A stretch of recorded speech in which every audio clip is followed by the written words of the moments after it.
Hello and good morning, good afternoon, depending where you are. My name is Bobby Bob, Crypto Granny. I'm going to play a stream from the one and only, the very educated, very intelligent Charles Hoskinson, founder and developer of Cardano. Cardano. What is Cardano? Take a listen. I'll tell you one thing. Cardano is Charles is the developer, and he just was at Congress a week ago, and he testified explaining what blockchain and cryptocurrency was all about. Why Charles? Because he's a genius. Stay tuned, watch this live. It's 27 minutes, and I'm sharing it. Yeah, if you missed it, you're going to see it here. We're going to play it right now. Bear with me. Enjoy.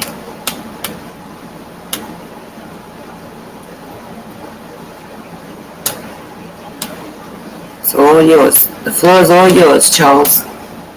Let's go. Let's get it. Casting live from warm, sunny Colorado. Always warm, always sunny, sometimes Colorado. Today is June 30th, 2022. Lovely day. Lots of stuff going on. Markets are, of course, reflecting the macro. And I guess crypto's in a bear market. So hope everybody's having fun. But, bear markets are great from a perspective of building. As I say, you have Build-A-Bear. Bull is all about growth and adoption, and bears are all about getting things done. So it is good to return to the time of getting things done. And let's talk about what's going on with Cardano for probably the rest of the year. And so I'll share my screen a little bit. Share screen.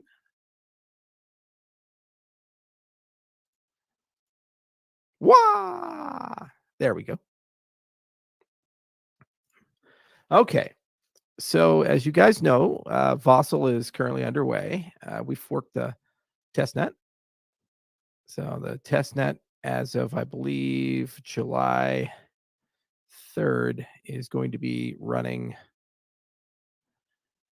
version 1.3.5. We might do a 0.1 because there's a few extra things to clean up. Now that's going to run all the way to end of July, and then you guys finally get Vossel. Spend a hell of a time testing it. It's actually, as I've mentioned, one of the most complicated hard fork that's ever been done for Cardano, but that's okay. Then there's this question of, well, what next? And really, there are 4 development tracks that are running concurrently. So one track is the Shelley cleanup. And the Shelley cleanup are things like partial delegation, proxy keys. No, we haven't forgot about them. I yell a lot about these types of things, as well as peer-to-peer and Genesis. So there's a collection of stuff that is quantified. We know about it. People are working on it. And it's hard. We're getting it done. But it's a cleanup. Then there's the Goguen stuff. Vossel is the first Goguen cleanup hard fork. So basically added a bunch of new features and capabilities. Now on the Goguen stuff, there's a lot more things. Like, for example, we need to kind of get something better than the PAB documentation, more syntactic sugar, optimizations of the language, and obviously a lot of cool things that the community's been requesting. But actually Vossel is covering a big chunk of it, but there's a lot of Goguen stuff that remains. Then there is Basho stuff. Now, Basho, really it breaks down to sidechains, mithril, and input endorsers. Okay, so Mithril's under construction. That team is a 2-week release cadence, and they're making great progress. They're currently in sprint 7, I think, 6 or 7. And they're making progress with it. Now, sidechains, we have paper coming out, I believe, around August-ish. That's going to explain how we upgrade OPFT to do quorum sampling and run sidechains, and then kind of some of the bridge discussion and so forth. But that's looking pretty good. And then throughout the summer, we're working on the input endorser's official paper and specification, and that's going to rely heavily on Mithril and extended UTXO.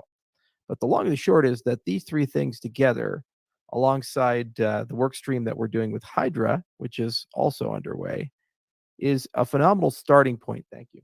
Is a phenomenal starting point for true scalability because you get the interoperability and scalability. The sidechains idea and Mithril is really the foundation of interoperability. Hydra is really a DApp accelerator and also allows to backfill in the microtransactions use case. And then input endorsers basically gets rid of any consensus bottleneck in the system. Everything is network constrained there on out. So it's super high TPS. So all of this is actually very well in hand. There's a large team on Hydra, team on Mithril, team on sidechains, and an R&D applied research team that's on input endorsers with a spec coming. Then we have number 4, which is Voltaire.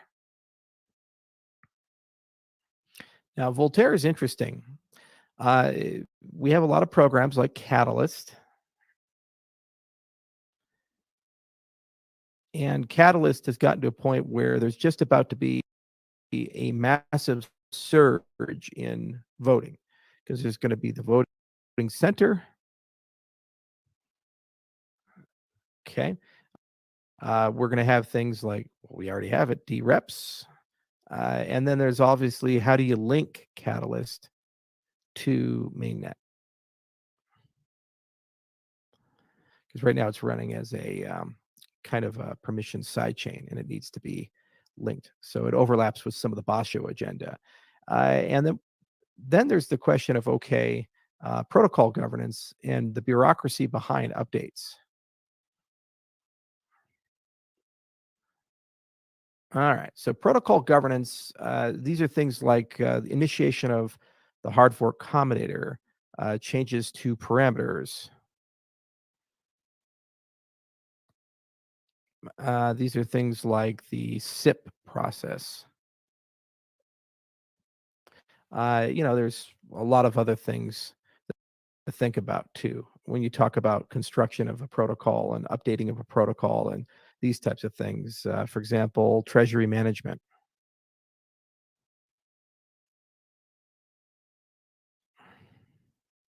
Okay. So with Voltaire, when Cardano was started, the original intent, you had this tripartite structure, Emergo, CF, and IOHK. And one would take care of governance, one would take care of ecosystem growth, and one would take care of technical. Now, there's been lots of back and forth and issues, like, for example, the CF with the Michael Parsons era was quite challenging. And, we can litigate the past and talk about these things. But the long and the short is that that structure hasn't been perfect. And in particular, one of the things that I really wanted to see built over the last 7 years was this idea of a members based organization that would effectively run the bureaucracy of protocol governance. This was kind of my hope for the CF, but the Stiftung structure in Switzerland is kind of not so good for that.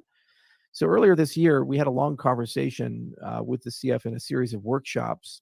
And basically, long and short is, how do we move this bureaucracy behind this from this tripartite structure, which was always ephemeral, to a members-based organization, and members are defined by merit, and we'll get to that in a second, and somehow find a good custodian for it. So the CF stepped up. They hired a guy named Dirk, and Dirk is kind of a legend in the open source software community. He worked with Linus Torvalds very extensively. He's co-founder of the Linux Foundation. He kind of gets open source projects much better than I do or anyone else in the ecosystem because he's been just doing it for so long. And we spun out, I'd say, somewhere almost 50 people. If you look at all the contractors, individuals, and other people that are working between the CF and IO, and they've been working since February, basically at the construction of this members-based org. And I believe there's going to be an announcement about the specific structure in September. But basically, this org will have a governance steering committee, a technical steering committee, and then other committees that are related to things like growth and adoption, and then a SIP committee. et cetera, et cetera, et cetera. And basically, these committees will make decisions about, for example, roadmap. They'll make suggestions for SIPs and a litany of other things, strategy. And I say, well, Charles, that sounds great, but I wasn't consented in this. Well, that's why we want to move to a bicameral model. So the bicameral model basically says that the bureaucracy proposes and the ADA holder votes. So the basic idea is that after the Vossel hard fork, it's very likely the next hard fork combinator will be packaged as a special type of update proposal, and we'll write a SIP to basically be the standard for that. And then it goes to the ADA holders and they vote for it. And then it gets signed by the SIP committee. The update keys were connected to these three entities. And the intent was always to create a decentralized update system. In fact, we wrote a paper with the European Union with the Horizon 2020 grant to kind of explore how to do that. And there's a lot of technical complexity in it. So kind of a nice halfway house is to create a members-based organization, have a SIP committee, and the committee controls an M of N set of keys, but they actually can't sign without approval from the ADA holders. So they write an update proposal to take it to the ADA holders. The ADA holders say, we're okay with it. And then they can sign the proposal and submit the proposal. So then the question is, well, what do we mean by a merit-based, members-based organization, merit members-based, so an MMM org, merit and members-based org? Well, either you pay or you work. So either you do something or you contribute some funding, or both. Pretty simple, pretty easy to understand. So you kind of have to allow a set of people in the ecosystem to grow and evolve to a point where those people are capable of participating. So that's effectively what the DREPs are and what the SPOs are and what the DApp developers are, if you think about it, alongside people who take a community role. So we have the ambassador program. We have about 1,000 plus projects here. We have 3,000 stake pool operators, and then obviously a large core of DREPs are forming. These are not pairwise disjoint sets. There's an overlap, and that's a good thing. But if you look at that set, that's a very large group of people, thousands and thousands of people floating around. And the basic idea is to say, okay, well, take the next step, join a members-based organization. There's going to be a lot of committees, and some will be on the governance steering committee, technical steering committees, growth and adoption committees, et cetera, these standards committees, these types of things, and actually get involved in the governance process. You say, but Charles, how will you set up committees that are effective? Well, let's see, I've hired this guy. The work that he did at the Linux Foundation runs over 140 plus projects, from Kubernetes to Node to cryptocurrency projects like Fabric, so the entire Hyperledger group, even an Ethereum node called Besu. So there's a lot of decentralization there, and there's a lot of organizational wisdom in these types of models. And that's basically what we're pursuing in this end. In September, we can have the first setup. Between now and September, in July and August, we're going to set up a website for signups. So whoever wants to be part of this members-based organization in some capacity can sign up. And then either you pay the membership fee to the organization, or you contribute some sort of work to the organization, or both. That's one side of it. Another side is we need to get more people working for Cardano.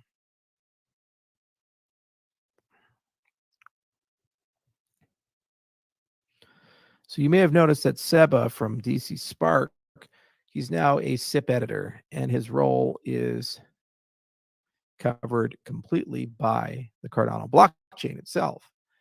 So I told Harris over at the Catalyst Project, I said, I'd really like to see 3 to 5 more community members become SIP editors who are paid for completely by the Cardano blockchain.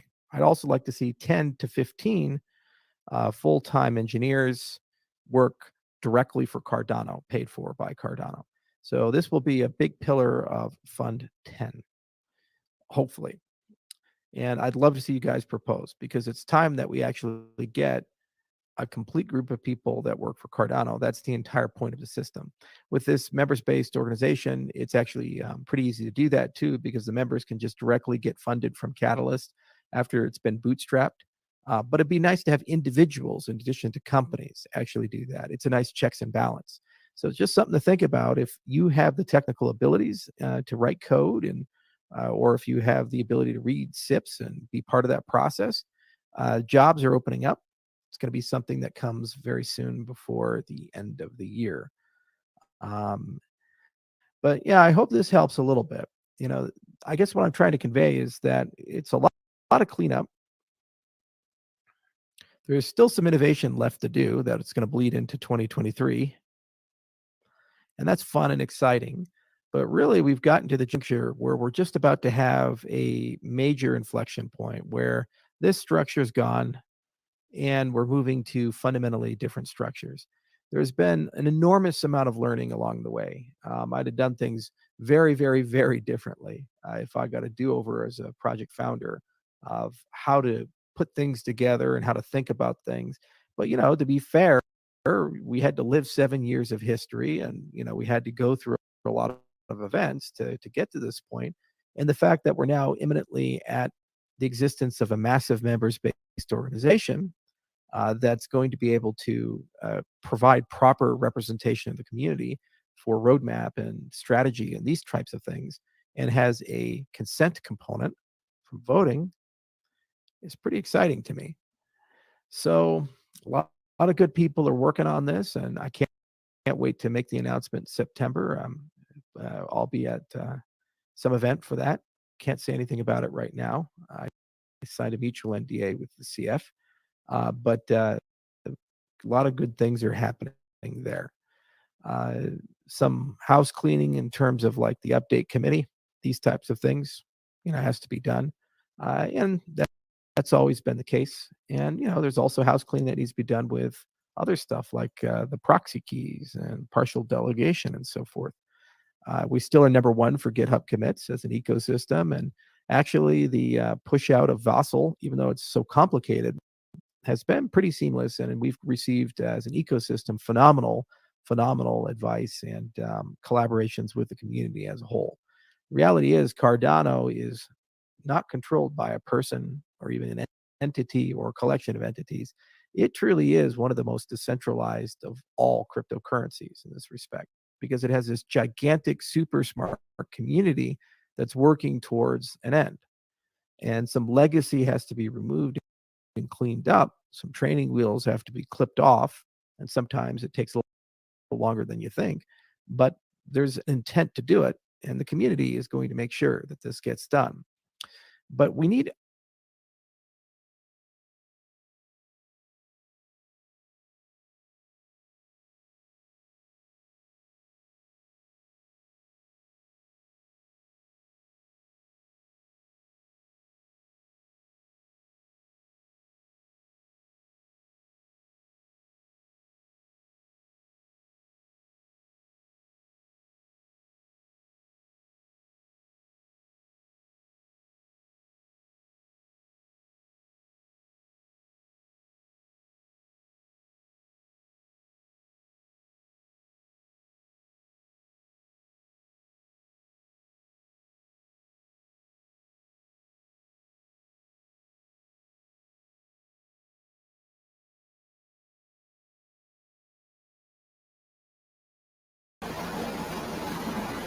Hey, we lost Charles, but basically he's saying he got a big announcement to make in September.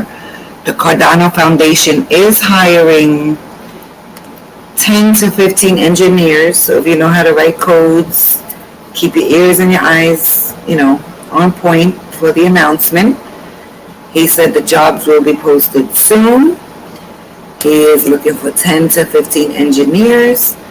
And he did say he needs more people working for Cardano, and Cardano is truly decentralized and it has its own community. So he wants people like you and I who understand coding, which I really don't. But if you're an engineer, this is your opportunity to work for one of the greatest projects ever in the beginning of crypto, and that is Cardano. And you will be paid a salary, and they're just working on a whole catalyst for voting for Cardano holders, the Vassal hard fork, and just perfecting this project. So thank you for tuning in, and I thank you, Charles. You're amazing, and I can't wait to see what Cardano is going to do for each and every one of us and for the world. Till next time, Crypto Granny, enjoy your day. God bless.